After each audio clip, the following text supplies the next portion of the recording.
Recently college অ্যাডমিশনের যে portal WBCAP বা West Bengal centralise admission portal, এই পোর্টালে বেশ কিছু পোর্টালে যে অফিসিয়াল ওয়েবসাইট, সেই পোর্টালের অফিসিয়াল ওয়েবসাইটে বেশ কিছু ইম্পর্টেন্ট মেসেজ বা ইম্পর্টেন্ট নোটিফিকেশান দেখা যাচ্ছে, যার মধ্যে উল্লেখযোগ্য হচ্ছে গতকাল যেটা জানানো হয়েছিল উচ্চশিক্ষা দপ্তরের তরফ থেকে যে এখন থেকে কোনো রকম আর OBC A বা OBC B ক্যাটাগরির অ্যাপ্লিকেশান গ্রহণযোগ্য হবে না।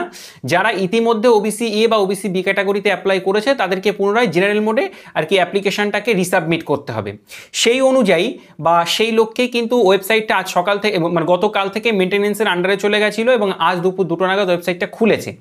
ওয়েবসাইট খোলার পরে বেশ কিছু প্রবলেম হচ্ছে, যেগুলো বারংবার তোমরা আমার কাছে জানতে চাইছো। সেই প্রবলেমগুলো সমাধান নিয়ে আজকের আমাদের এই স্পেশাল ভিডিও। তাই ভিডিওটা প্রথম থেকে শেষ পর্যন্ত দেখার অনুরোধ রইল এবং চ্যানেলে প্রথম হয়ে থাকলে চ্যানেলটিকে সাবস্ক্রাইব করে রাখো এরকম ভিডিও সবার আগে পাওয়ার জন্য। প্রবলেমগুলো কি কি? প্রবলেম নাম্বার 1 হচ্ছে তোমরা কেউ নতুনভাবে যারা অ্যাপ্লাই করতে চাইছো তারা কিন্তু কেউ রেজিস্ট্রেশন করতে পারছো না, অর্থাৎ যে ওয়েব পোর্টালে তোমাকে যে রেজিস্টার করতে হবে সেই রেজিস্টারটা করা যাচ্ছে না, মানে রেজিস্টার প্রসেসটা আপাততভাবে বন্ধ রয়েছে। লগ ইন ঠিকই করা যাচ্ছে কিন্তু নতুনভাবে রেজিস্টার করা যাচ্ছে না। Problem number 1। প্রবলেম নাম্বার 2, কোন কলেজে কতগুলো সিট ছিল মানে ক্যাটাগরি অনুযায়ী, জেনারেলদের জন্য কতটা, এসটিদের জন্য কতটা, এসসিদের জন্য কতটা, OBC A ক্যাটাগরির জন্য কতটা, OBC B ক্যাটাগরির জন্য কতটা, PWDর জন্য কতটা, এরকম করে সিট ম্যাট্রিক্সের যে বিষয়টা সেটা কিন্তু আগে ওয়েবসাইটে ছিল, কিন্তু আজ থেকে সেটাকে সম্পূর্ণরূপে তুলে দেওয়া হয়েছে। Problem number 2। প্রবলেম নাম্বার 3, এই যে OBC A এবং B এর জন্য কেউ আর ক্যাটাগরি সিলেক্ট করতে পারছে না, মানে SC হোক, ST হোক বা PWD, এই যে ক্যাটাগরি সিলেক্ট করতে পারছে না। ফলত এখান থেকে একটা বিরাট প্রশ্ন আমাদের মনে আসছে যে তাহলে মেরিট লিস্ট যে প্রকাশিত হবে আগামী 6ই জুলাই মানে হওয়ার কথা রয়েছে, সেটা কোন দিক থেকে মেরিট লিস্টটা প্রকাশিত হবে? তো সেই সবগুলো বিষয় নিয়ে আজকের ভিডিওতে আমরা একটুখানি আলোচনা করব।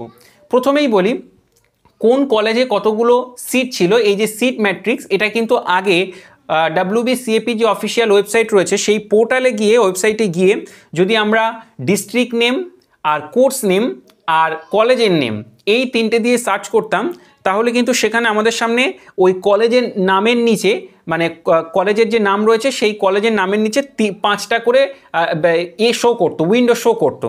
ওয়েবসাইট লেখা থাকতো প্রথমেই, তারপর লেখা থাকতো সিট ম্যাট্রিক্স, তারপর লেখা থাকতো কোর্স ফিজ, তারপর লেখা থাকতো এলিজিবিলিটি এবং তারপর লেখা থাকতো প্রিন্সিপাল ডেস্ক।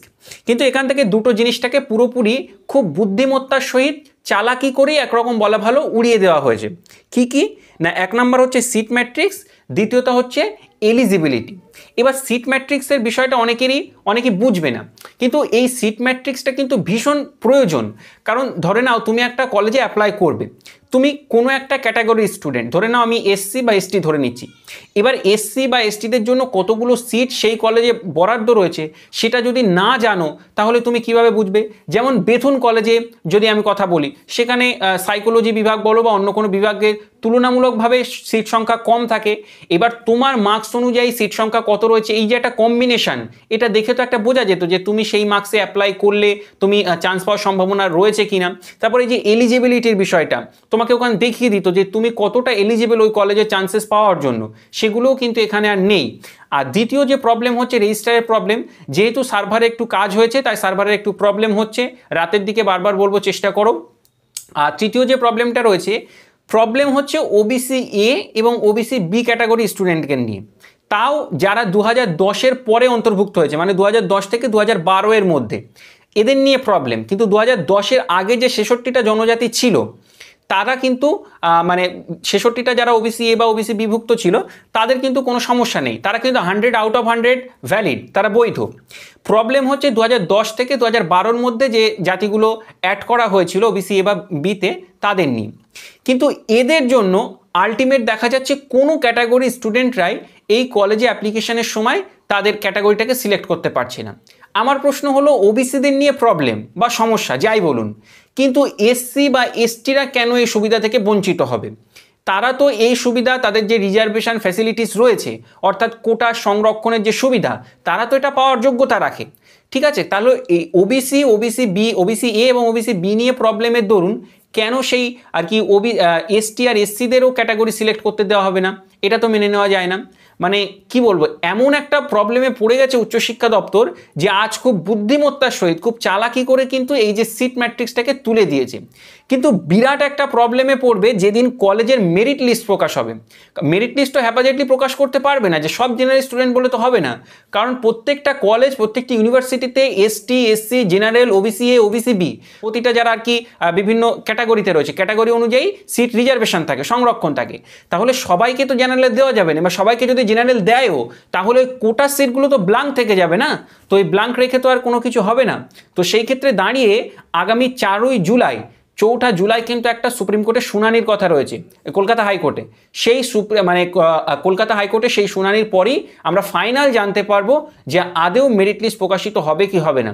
তবে এই মুহূর্তে দাঁড়িয়ে কিন্তু মেরিট লিস্ট 6 তারিখ আদেও প্রকাশিত হবে কি হবে না এটা একটা বিরাট প্রশ্নের মুখে দাঁড়িয়ে রয়েছে। তবে আমি তোমাদেরকে বলবো যারা এসসি বা এসটি ক্যান্ডিডেট রয়েছে তোমাদের তো কিছু করার নেই, কারণ এটা তো আর ম্যানুয়াল সিস্টেম না, সার্ভারে যেটা থাকবে তোমাকে সেটা মেনে নিতে হবে। দেখো পরবর্তীতে কোনো আপডেট আসে কিনা, বিষয়টা নিয়ে সত্যিই খুব সমালোচনা হচ্ছে এবং অবশ্যই বিষয়টা অত্যন্ত প্যাথেটিক। তো যাই হোক, আজকের আপডেট বা নিউজ এতটুকুই ছিল। পরবর্তীতে কোনো আপডেট এলে তোমাদেরকে জানিয়ে দেওয়ার চেষ্টা করব। ভিডিও ভালো লাগলে একটা লাইক করে দাও, এরকম ভিডিও পাওয়ার জন্য চ্যানেলটিকে সাবস্ক্রাইব করে রেখে দাও। Thank you everyone.